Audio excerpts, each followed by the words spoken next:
2025 हे जे साल आहे ते आम्ही ब्रह्माकुमारी विद्यालयाच्या मार्फत विश्वास आणि विश्व एकता यासाठी राजयोग मेडिटेशन कशा पद्धतीनं कार्य करत आहे त्याची ही थीम आहे आणि संपूर्ण वर्ष आम्ही यासाठीच कार्य करत आहोत।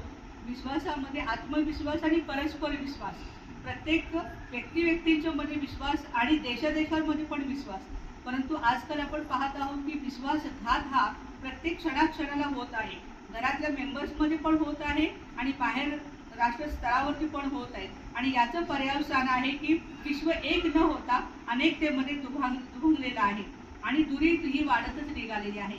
म्हणून मनाची दुरी, राष्ट्राची दुरी कमी करायची असेल तर त्याला एकच साधन आहे आणि ते आहे विश्वास, हे ट्रस्ट।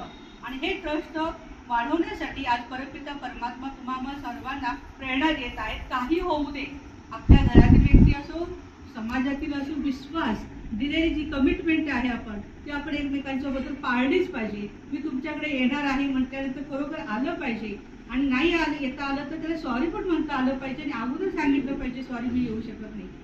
तर अशा पद्धतीनं एकामेकांची विश्वास संपादन करणं हे अतिशय महत्त्वाचं सूत्र आहे आणि म्हणून ह्या वर्षामध्ये हे सर्व जनमानसांच्या पर्यंत आपण हे मूल्य जे आहे विश्वास आणि विश्व एकता हे मूल्य जर आपण तिथपर्यंत पोहोचवलं तर खऱ्या अर्थानं संपूर्ण विश्वामध्ये सुख, शांती आणि समृद्धी नांदेल आणि जे आमचं लक्ष्य आहे स्वर्णिम भारत, स्वर्णिम विश्व बनवणं ते आपण सगळेजण पूर्ण करू शकतो। आणि या कार्यक्रमाच्या थीमचं उद्घाटन करण्यासाठी आदरणीय डॉक्टर सचिन परब सर आलेले आहेत आणि त्याचबरोबर सर्व डॉक्टर टीम तासगावची इथं उपस्थित आहेत आणि इथं आपल्या राईट साईडला महादेवाचं मंदिर आहे, त्या ठिकाणी आपण सर्वजण दीपज्योती लावून या थीमचं आपण उद्घाटन करूया। ओम शांती।